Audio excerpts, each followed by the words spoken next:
모든 행복이 깨져버린 건 그날 단 한순간이었습니다.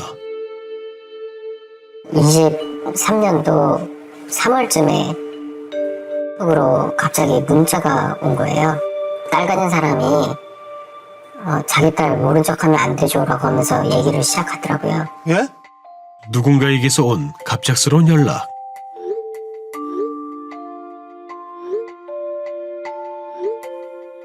에? 양육비? 아이가 있으니 계좌번호를 보내면서 이쪽으로 돈을 보내라고 하는 내용이었어요. 양육비를 달라. 엄마야. 나도 모르는 내 아이를 낳아 키우고 있다는 겁니다. 아 이거 뭐야? 갑자기 그런 문자를 받으니까 이제 저는 굉장한 패닉에 빠졌었거든요. 이 씨의 아이를 낳았다며 연락해온 이는 오래전 만났던 여자 최 씨였습니다. 아하. 굉장히 오래전이었거든요. 내가 아는 그 이름은 맞는데 이게 보이스피싱은 아닐까라는 생각부터 별 생각이 다 들렸어요. 여자의 말 어느 하나 믿기 어려웠습니다. 별 미친 게 다 있네. 진짜 세상 별 인간 다 있다라는 생각으로 잊어버렸어요. 그런데 한 달 후 법원에서 날아온 소장. 뭐죠? 그거를 딱 받자마자 진짜 다리에 힘이 쭉 풀리더라고요. 양육비 청구 소송이었습니다. 과거 양육비, 장래 양육비 모두 청구를 했습니다. 제가 알고 있었던 거는 이름 섭자밖에 없었던 거예요. 야, 이게 무슨 일이에요? 참. 대체 그녀는 누구일까? 기억 저편 묻어두었던 최 씨에 대한 이야기를 이제는 꺼내야만 합니다. 예, 이 건물이거든요. 예, 이 건물이 지금 리모델링이 되면서 그 호텔이 없어지고 지금 이게 새로 들어온 것 같아요. 지금으로부터 13년 전 바로 이곳에서 최 씨를 만났습니다. 최초에 이제 만남 자체가 이제 목적을 갖고 사람을 찾아왔어요. 관계를 갖기 위해서 제가 랜덤 채팅에서 찾았던 사람이에요. 채팅이요? 아. 인터넷 채팅을 통해 처음 만난 두 사람. 그렇게 여러 차례 성관계를 가지게 됐다는데요. 2, 3개월에 한 번씩이었던 것 같아요. 주로 먼저 제가 연락을 했고. 그런데 2012년 어느 날부터 연락이 되지 않았다는 최 씨. 한 5월쯤이었나? 연락을 했는데 연락이 안 되는 거예요. 사실 이 사람 말고도 전에도 만났던 사람이 있었는데 그 사람도 갑자기 연락이 두절돼서 끝났거든요. 지금도 똑같은 케이스겠구나라고 생각을 하고 잊어버렸던 게 사실이에요. 그렇게 11년이라는 세월이 흘렀습니다. 와, 11년이 지났는데. 갑자기 제 앞에 나타난 겁니다, 지금. 삶에 갑작스레 침입한 낯선 아이. 그 존재를 도저히 믿기 어려웠습니다. 자기 친자가 아닐 수도 있지 않을까. 아예 말도 안 된다고 생각했죠. 네, 아닐 가능성이 크다. 그렇게 법정 공방이 시작됐습니다.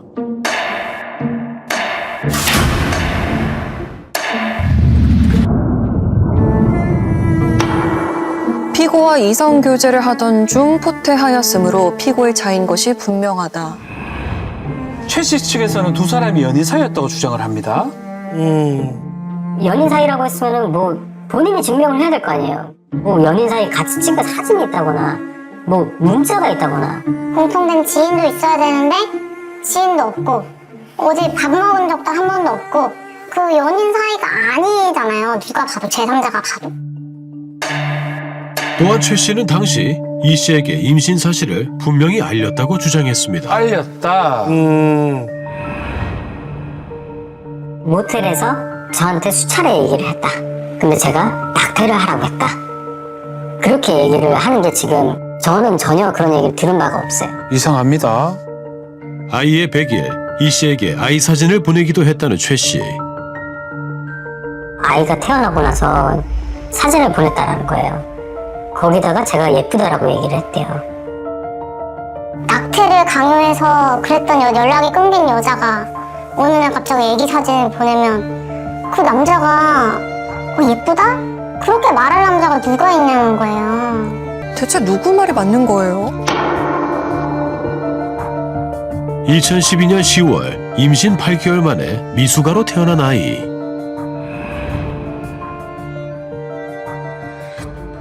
(2012년 3월에) 저한테 알렸다라고 얘기를 하는 거예요. 근데 그 제출된 증거를 보면은 마지막 생리일이 2012년 2월 22일인 거예요. 최 씨의 주장에 오류가 있다는 겁니다. 말이 안 되지 않냐. 그럼 2012년 3월에 임신을 한 거지 알릴 수 있는 날짜는 아니지 않냐. 절대 내 아이일 수가 없다는 강한 확신이 들었습니다. 결국 친자 검사에 돌입한 이 씨. 진짜로 저희는 아니게 나오게 해달라고 정말 간절히 기도를 했어요. 어떻게 어떻게 된 됐을까요? 건가요? 그러니까. 0%. 누군가에겐 결코 마주하고 싶지 않았던 가혹한 진실이었습니다. 우와. 이야. 저는 그냥 그때 너무 울었던 것 같아요. 아이고. 미친 듯이 울고 신랑한테 화도 내고 알리지도 않았던 신랑도 몰랐던 혼외자로 인해서 애 있는 남자랑 결혼한 셈이 됐고 어머. 진짜로 계속 제가 커튼을 베란다 커튼을 다 치고 살았어요. 낮에도 보면 뛰어내리고 싶어가지고 아유. 내 인생이 끝났다. 모르는 번호로 전화가 와서 부재중 전화가 떠 있어서 저장을 해봤더니 그 여자 그 프로필 이력을 쭉 보니까 아, 이 사람이 프로필로 지금 우리한테 얘기를 하고 있구나. 이 씨에게 전하는 말들로 빼곡했던 최 씨의 SNS 프로필. 근데 프로필에 계속 그런 식으로 얘기를 하더라고요. 네 호적에 당당하게 올려줄게. 상속도 우레가 받게. 아. 여러 차례 상속에 대한 이야기까지 꺼내며 이 씨를 압박해왔다는 최 씨. 사람들이 봤을 때 어차피 그냥 자기 친자인데 약속이 주는 건 너무 당연한 거 아니야? 라고 생각이 들 수 있어요. 저는 아이를 책임 안 지겠다는 게 아니에요. 정당한 책임을 지고 싶다는 거예요. 이 여자가 알리지 않아서 자기가 기르게 된 거잖아요. 그 여자는 자기가 선택을 한 거잖아요. 근데 신랑은 선택하지 못했잖아요. 심지어 부부의 아이들까지 협박의 대상이 됐다는데요. 기다려, 애들도 꼭 똑같이 꼭 돌려줄 거다? 저 때문에 와이프하고 애들까지도 협박을 당한다는 게 많이 힘들었어요. 아이들이 보고 자기 자녀들이 볼 거고 또 다른 사람들이 볼 건데 거기에 뭐 그런 것들을 쓴다라는 것 자체가 아, 기본적인 상식이 통하는 사람은 아니구나. 가장 이해할 수 없었던 것은 최 씨가 홀로 키워야 할 아이를 끝내 출산했다는 점이었습니다. 어떤 경위로 출산을 하게 된 건지 그 부분에 대한 게 지금 사실 제일 궁금해요. 예. 무슨 마음으로 출산을 한 건지. 그 소장의 내용을 뒤져보는데 그 여자의 자녀가 그 제 친자라고 하는 애 말고도 3명의 위에가 더 있더라고요. 엄마 성을 쓰고 있는 아이들. 아이는 한 명이 아니었습니다. 최 씨의 성을 따르고 있다는 4명의 아이들.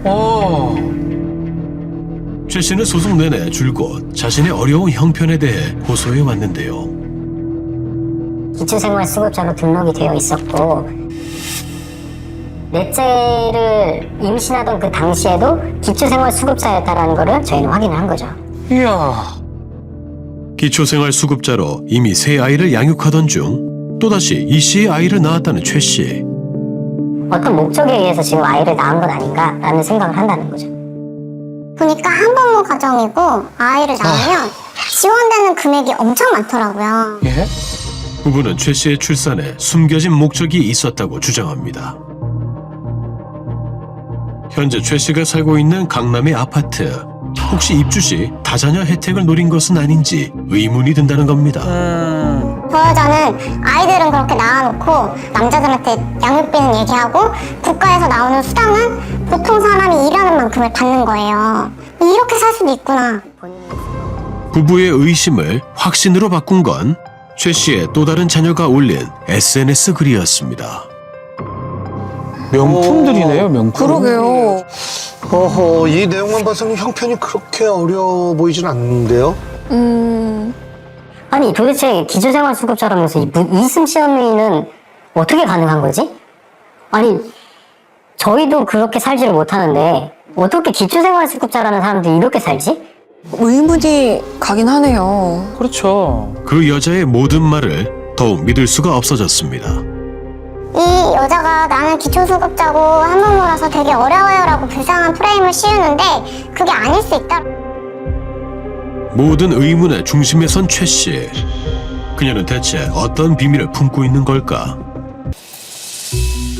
그녀의 이야기를 듣기까지 많은 설득이 필요했습니다. 마침내 화상 인터뷰에 응한 최 씨.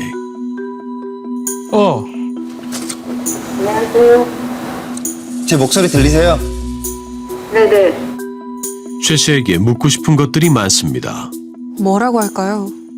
그러면 씨와 어떤 관계셨어요? 어쩌고를 만나고 관계하고 얘기하고 사귀는 사람 서로 좋아했었고 계속 보고 싶을 때 만나고 아직도 잊히지가 않는다는 그와 이별하던 순간. 나 임신했다 어떻게 했으면 좋겠냐 하니까 바로 납태하라고 그렇게 얘기했어요 저한테. 그때 헤어지고 돌아오면서 차 안에서 눈물을 엄청 흘렸어요. 어떻게 저렇게 그냥 무책임한 그냥 애를 지우라고 저렇게 서슴없이 얘기했을까. 저 사람은 악마구나. 그 전에도 연락을 했었다라고 얘기를 하는데 저는 연락받은 게 전혀 없습니다. 근데 그런 거 전혀 지금 자기가 증명하는 거 없이 주장만 하고 있으니까. 혹시 그런 기록들 갖고 계세요? 지금 제가 핸드폰 지금 몇 번째 바꿨거든요. 진짜 그거 가지고 있었으면 거기에 임신했다, 애 낳았다, 뭐 그런 것들 다 있었을 텐데. 지금 그 핸드폰이 없다는 거죠? 네네. 홀로 아이를 낳기까지 수만 번의 고민을 반복했습니다. 저도 솔직히 아이를 지우려고 했었어요. 내가 능력이 안 되는데 어떻게 아이를 잘 키울 수 있을까? 그 생각을 많이 했지만 생명은 소중하잖아요. 이 아이를 내가 지켜야 되겠다. 그렇다면 그녀는 왜 그 당시가 아닌 11년이 지난 지금 양육비 청구를 해온 걸까? 그러니까요. 시작은 한 방송 프로그램이었습니다. 전 그전에는 양육비에 관한 거 몰랐었어요. 2021년도인가 그쯤에 제가 이 방송을 보게 됐어요. 무슨 양육비에 관한 거? 변호사 사무실 가서 네네. 저도 양육비 청구가 가능하냐 해서 거기서 이제 다 알아고 하니까 가능하다. 제가 가능하죠. 지금 예. 기초생활수급자로 살고 있어요. 네. 기초생활수급자로 네 아이를 홀로 어렵게 키우고 있다는 최 씨. 남들처럼 팡팡 쓰는 것도 아니고 뭐 호의호식하게 살 수도 없고. 이 씨 부부가 제기했던 명품 의혹에 대해선 어떤 입장일까? 가난한 사람이건 부자인 사람이건 명품 쓰지 말라는 법이 있어요? 법에 적격되나요? 아니잖아요. 뭐 틀린 말은 아닙니다. 엄마의 성을 따르는 네 아이들에 대해서도 물었습니다. 첫째 아이가 2000년도에 태어났고 2004년도에 둘째가 생겼고 이제 이혼을 한 거죠. 그때 당시에 제가 이혼했을 때 저희 아이들이 였어요. 이혼했으니까 아이들 2009년도에 시로 개명을 다 해버렸죠. 그러고 나중에 제가 셋째를 임신해서 이제 낳게 됐어요. 전 남편과의 사이에서 낳은 첫째와 둘째, 그리고 이 씨의 딸 넷째. 그렇다면 셋째 아이의 아버지는 누구일까? 셋째는 제가 2008년 전에 집에 도둑이 들어서 원치 않는 임신을 하게 됐어요. 제가 좀 마음이 아픈 애가 또 셋째예요. 셋째는 아예 아빠를 모르니까 저도 모르고. 범인이 잡혔어요? 아니요. 못 잡았어요? 네네네. 신고도 못했어요. 그냥 무서워서 그냥 해코지 할까봐 그냥 다른 데로 이사 가버렸죠. 그렇게 셋째를 낳고 3년 후 성인 사이트에 접속해 낯선 이와의 채팅을 시작했다는 최 씨. 새 아이를 두고 성인 채팅을요? 불미스러운 이 사건 이후에 성인 사이트에서 사람을 함부로 만나는 게 사실 저로서는 조금 이해가 그렇게 쉽게 되지는 않아요. 좀 호기심도 있었어요. 네. 그래서 들어가게 됐고 그렇게 하다가 이제 만나게 됐고. 예. 우리는 최 씨와 오래전 이혼했다는 전 남편의 이야기가 궁금했습니다. 안녕하세요. 맞으세요? 누구시죠? 저희 방송국에서 나왔는데 네. 뭐 좀 여쭤보려고 왔는데요. 저는 이제 X는 아니고요. 최 씨의 전 조카와 전 시어머니에게 듣게 된 오래전 이야기. 이혼을 하신 이유가 뭐예요, 혹시? 제가 아는 거는 사실 사실 작은 엄마 할머니 돈에 손을 댔어요. 네? 그거에 이제 좀 커졌죠. 어느 순간 갑자기 빚이 생겼고 작은 엄마가 그리고 이제 할머니 손에 손을 댔는데 그때 이제 삼촌이 빚까지는 이해하는데 엄마 통장까지 손대니까 그런데 소식이 끊긴 지 무려 20년 만에 소장이 날아들었답니다. 두 아이에 대한 양육비 소송이었습니다. 하하. 갑자기 갑작스럽게 이럴 줄 몰랐죠. 왕래만 했어도 놀라진 않았을 거예요. 한 번도 왕래가 없다가 갑자기 이제 날라오고 하니까 저희 당황스러워요. 얘기 때도 한 번도 안 보여줬어요. 이혼한 이후로. 이혼하기 전에는 같이 살았으니까 뭐 괜찮은데 이혼한 이후로는 저도 못 봤죠. 저도 이제 되게 이뻐하는 동생인데 얘기 좀 보자 해서 전혀 안 보여줬어요. 한 동생 거의 잊고 살았죠. 네. 그렇게 새로운 양육비 소송을 시작한 최 씨. 2명에 대한 양육비 청구를 이제 하셨습니다. 답변은 왔고, 그래서 잘 미안하다. 양육비를 지급하고 싶다. 근데 조금 양육비를 감액을 했으면 좋겠다. 뭐 이런 이야기가 오고 가는 중. 나도 몰랐던 내 아이의 존재는 점차 일상 속을 깊이 파고들고 있습니다. 가족관계 증명서 상세 좀 떼우려고 하거든요. 네, 고맙습니다.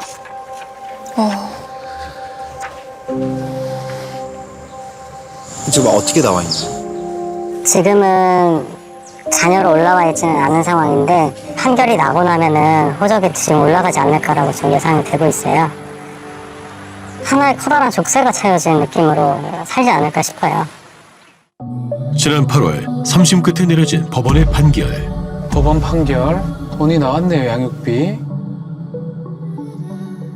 당연한 결과라고 보이고 사실 뭐 법원의 입장은 뭐 명백합니다. 예. 내가 자녀의 어떤 출산이나 존재 여부를 알지 못했다던가 이런 것들의 여부는 사실 상관없이 절대적으로 생물학적인 친자 관계에 있는 부모는요, 그 양육비에 사실은 책임이 있는 것이죠. 예. 내가 무슨 ATM기인가? 그냥 돈 주러 가면 무조건 돈만 주면 다 되는 건가? 그 여자는 그럼 아무런 책임이 없나? 그냥 아이만 키우는 게 그 여자가 모든 책임을 다 했다고 볼 수 있는가? 분명히 그 여자가 말 안 한 거에 대한 책임은 있는 건데 왜 그거를 책임을 그 여자한테 제가 물을 수 없는 건지 알렸어라면 그때 일이 다르게 갔을 수 있잖아요. 돌이킬 수 없는 과거. 이제는 아버지로서 그에 대한 책임을 져야 합니다. 책임을 져야죠. 일단은 제가 책임질 수 있는 부분에 대해서는 최대한 하는 게 제가 도리이지 않을까. 언젠가 그 아이를 만나게 된다면 대체 무슨 말을 해야 할까? 아유, 참. 나중에 아주 나중에 만난다고 하면은 그냥 다음 생에는 이렇게 만나지 말자라고 얘기는 할 것 같아요. 아이고. 결국 긴 소송이 이렇게 끝이 났네요. 뭐 당사자인 이 씨와 최 씨는 물론이지만 곁에서 모든 것을 지켜봐야 했던 아내 입장에서는 정말 너무나도 힘든 과정이었을 것 같아요. 그렇습니다. 예. 이 촬영이 끝난 이후에 이제 이 씨 부부에게 연락이 왔는데요. 오랜 상의 끝에 결국 이혼을 결정했다고 알려왔습니다. 아이고 참 안타깝네요. 네. 예, 이미 지나간 과거의 일을 뭐 되돌릴 수는 없잖아요. 이제부터라도 자신의 지난 행동에 대해 책임을 다하는 자세가 중요한 것 같습니다.